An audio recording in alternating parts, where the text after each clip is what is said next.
one of the things we are seeing recently, I mean, like in the last 60 days, there does seem to be a return to the home buying market. And that will certainly affect us, because I think, as you and Gordon was saying earlier, that what we refer to as the shadow market, people renting from from previous homeowners, well, still homeowners, but renting a house from somebody that isn't living in it anymore.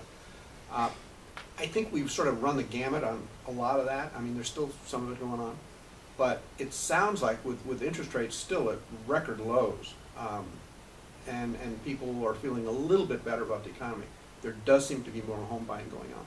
And some of the notices that we're seeing, especially in the A and B properties in Colorado Springs, are for people to buy houses. And that's something we haven't seen in the last 12 to 18 months.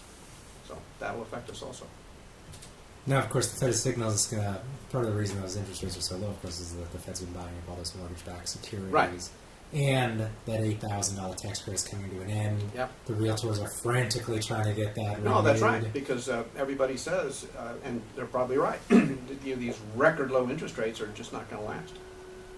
Inflation, at least to some degree, is going to occur based on the amount of spending that we're doing.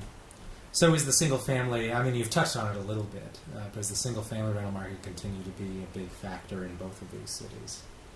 In Pueblo, I believe it is. Yeah, Pueblo historically has been a single-family community. Multifamily has been less important compared to, let's say, Colorado Springs, or especially for Denver. Certainly Denver. Right. And I think multifamily in Pueblo has generally been directed more to affordable housing in the last few years than has even in renovations to existing affordable housing projects. I mean, they've been very big down in Pueblo the last couple of years. And the affordable communities that I know of down there are not having a vacancy issue at all. Right. They're all staying very full. But I think that, yes, the single family dwellings is having an impact, and I think it'll continue for a while. I guess the answer in Colorado Springs is we honestly don't know. Nobody tracks what we refer to as the shadow market because it's so fragmented. But there's no question that it's there. We just don't know really how big it is. Right now, again, this is all anecdotal because you base it on what people tell you when they come in the door to rent a unit.